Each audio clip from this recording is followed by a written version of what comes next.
Hey, what's up everybody? Welcome to GadgetDog Daily. What is going on? I'm Noah from PhoneDog.com. Happy Monday. I hope you all had a great weekend. What's up, Funson? What's up, Phone Geek? What's up, Reshaw? What's up, Tama Rockstar? What's up, Pickles? How's everybody doing? Happy Monday. Excuse me. It's Monday, November 17th, 2008. You are watching GadgetDog Daily, a production of PhoneDog.com. We're here every Monday through Friday, 12 p.m. Pacific, 3 p.m. on the East Coast, except, I'm sorry to say, there will be no GadgetDog Daily tomorrow. I have to go off-site for a special top-secret meeting, and so I won't be here at noon. I will be in an undisclosed location in San Francisco getting a preview of something exciting. So I won't be here, sorry. But I'll be back Wednesday, I promise. And of course, Wednesday night, PhoneDog TV, 4 p.m. Pacific, 7 p.m. Eastern. There you go. Also today, I was hoping that I would have a phone to unbox for you, but alas, we have not received it yet. So hopefully Wednesday we'll be back. I think Wednesday we'll have a bunch of stuff to show you. So stay tuned for that. Phone Geek, watch the language. Come on, that's not cool. You can express yourself in a different way than that. I'd like to advise everybody to think about what you say before you say it. But enough of that, let's get to the gadget news.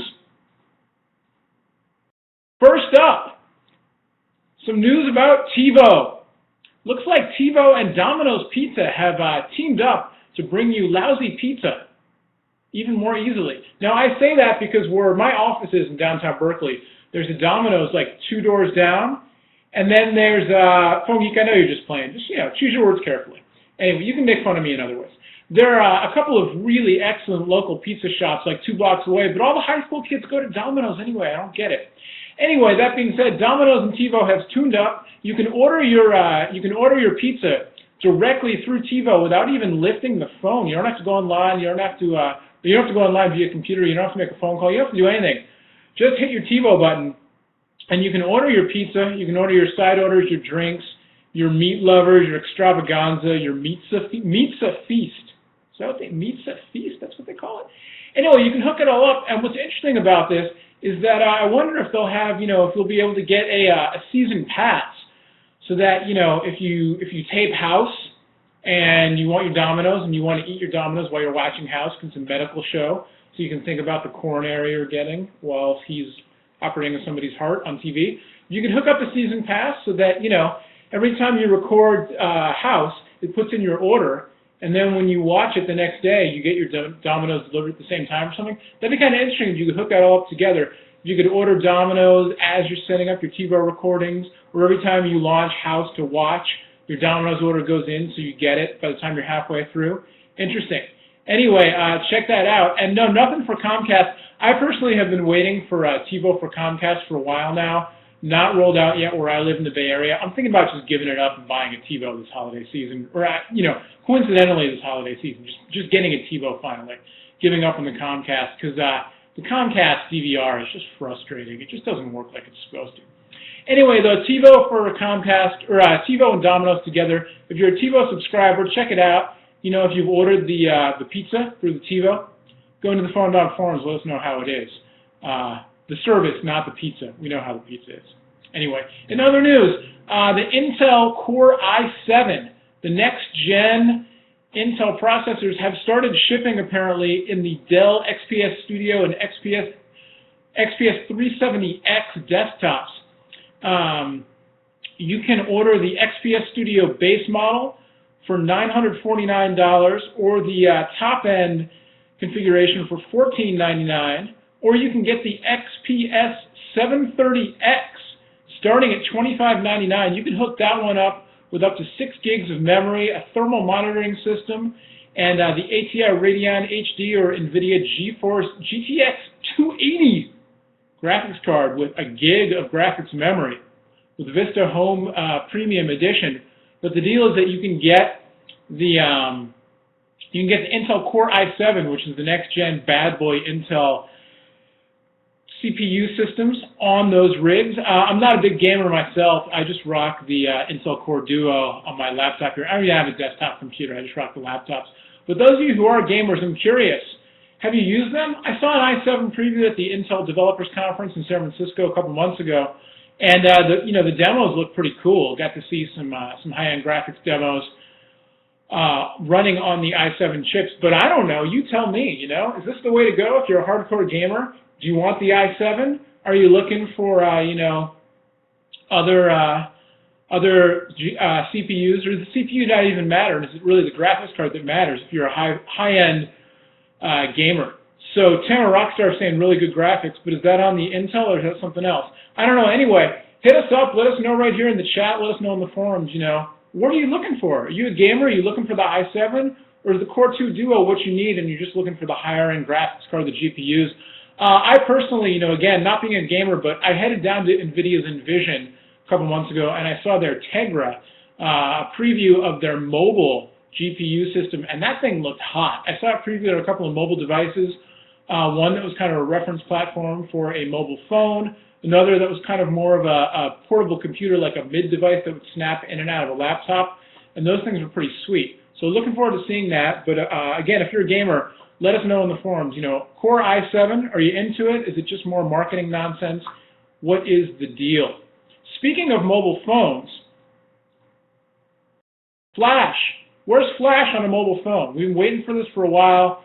We've been seeing, you can get a Flash player for a mobile phone, but the Flash built into a mobile browser, where is it? Well, apparently today at the Adobe Max Developer Conference, Adobe will be demonstrating, I guess, Flash Player 10 running on a Windows mobile phone. We're not going to see Flash shipping on a mobile device until next year, according to Mobile Crunch. But apparently, Adobe Flash product manager Michelle Turner said, "We will be showing the first delivery of Flash on mobile phones. On other platforms, you'll see it on Windows Mobile." So apparently, you're going to see Flash Player 10 on Windows Mobile today. Maybe they've even shown it at the Adobe Max Developer Conference. Apparently, Microsoft's been working on Flashlight for Windows Mobile. They've also been working on Silverlight, which is a Flash competitor. So, Flash on Windows Mobile, not too surprising, but apparently an Android port of Flash Mobile is also coming soon. But what about Flash on iPhone? The iPhone seems like the perfect device for the first, wide-scale commercial deployment of Flash on a mobile phone. It's got the big screen, it's got the hardcore processor, it's already multimedia intensive. So what's the deal? Well, apparently, Michelle Turner of Adobe said, "We are working on Flash on the iPhone, but it's really still up to Apple." Now, apparently the whole deal is that Apple says Flash is a CPU hog, and it's not optimized for the processors, the ARM processors that power the iPhone. But Adobe said they've been working on it, and from what I've heard, Adobe can do it. It's just that Apple's putting up the roadblocks. They don't want to work with Adobe on it. They don't even want to deploy a beta Flash player. They don't want to collaborate to let Adobe get closer to the ARM processors that that power Flash. They don't flower Pash. They power Flash. So, there's some kind of bottleneck there, business dealings, corporate deals. Maybe Apple's wanting to route people through their own multimedia stuff and not to just the worlds and worlds of Flash content that's out there. Maybe they want to make sure people use the YouTube app and they don't get Flash video through other sources on the iPhone. I don't know.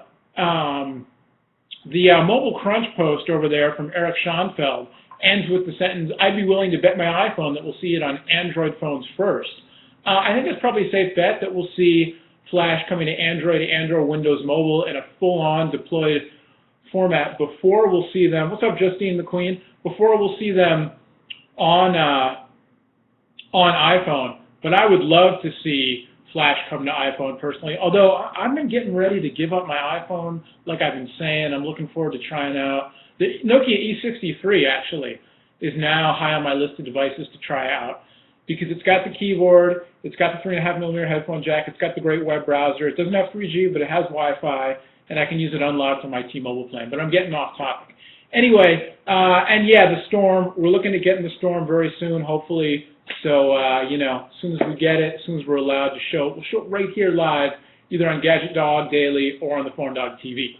So anyway, Flash on the iPhone, on the other phones, hopefully soon. All right, and finally today, it's time for Noah's Bark. We used to call this segment What I Learned, What Noah Learned. But I think what we're looking at is calling this nose bark because it coincides with the name of the podcast, and frankly, it's just a chance for me to bark, for me to rant about something I learned, something I tried, something I'm looking forward to. And today I'm getting back on my soapbox about people who talk on their phones while they're driving. My wife and I almost got hit by this driver the other day. We were going up a street, and there's a merge that comes into the street there, and the merge has a stop sign, right? So we're coming up the street, and there's two cars in line. The first car stops. It's got plenty of room, goes ahead of me, no problem. The second car doesn't even stop at the stop sign and then rolls right into the road. I had to swerve around it. I honk at the guy. When we come up to the next light, there's a turn lane, and I see the car pull kind of behind me to the other lane. And so then I pulled over, and the guy moved again. So I could tell he was trying to get right behind me so he wouldn't have to pull up next to me because he knew, he made a mistake. So then we got to the next light, and the person pulled to the left of me because they had to make a left-hand turn.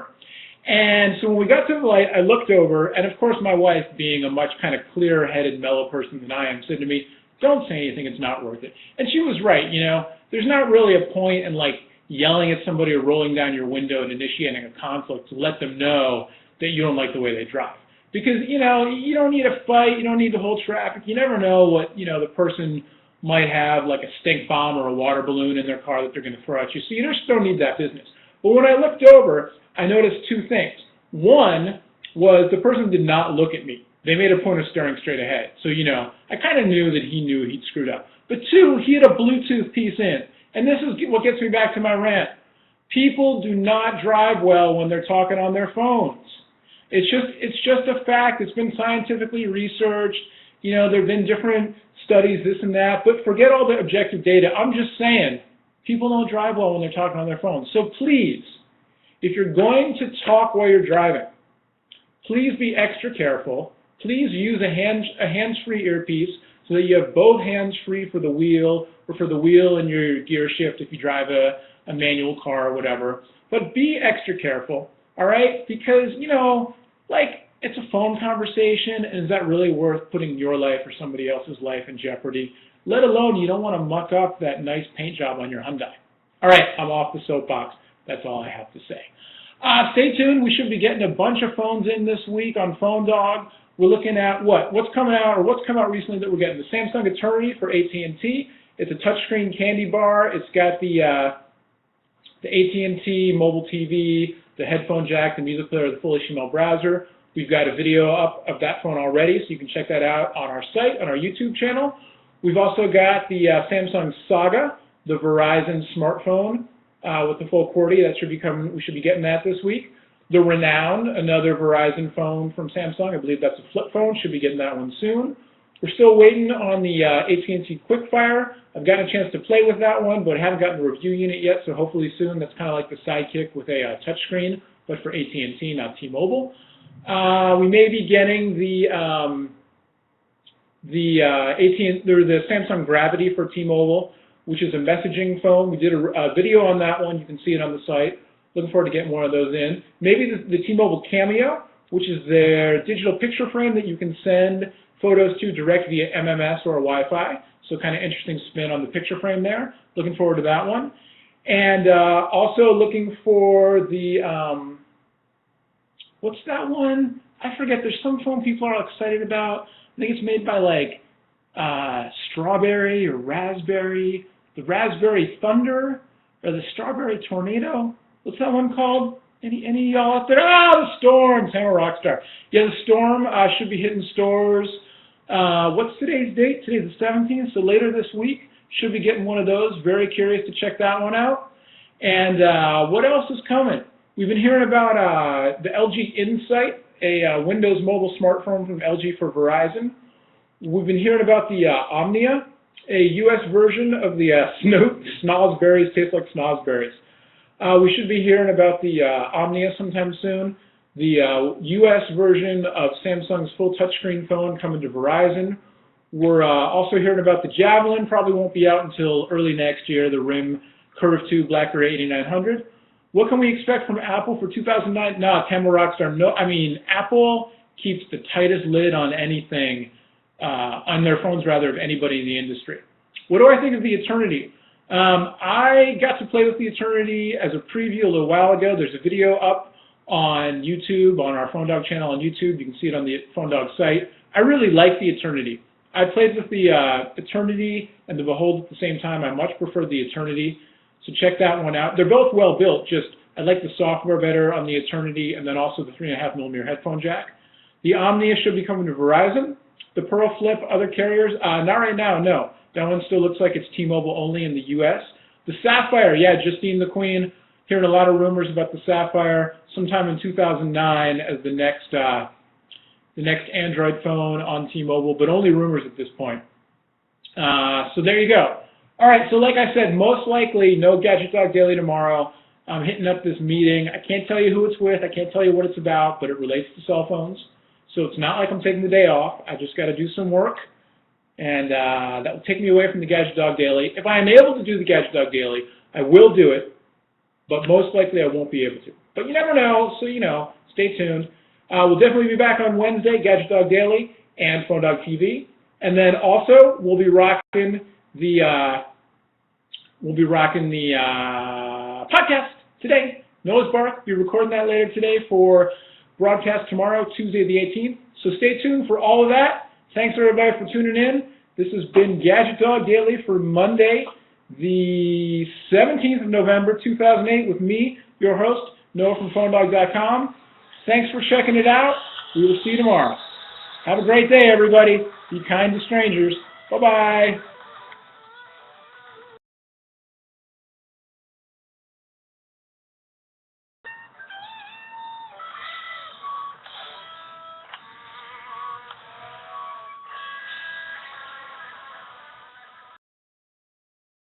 What kind of drums? I play a Slingerland drum set with a couple of custom-made snare drums. Bye, Pickles. Bye, Ralph.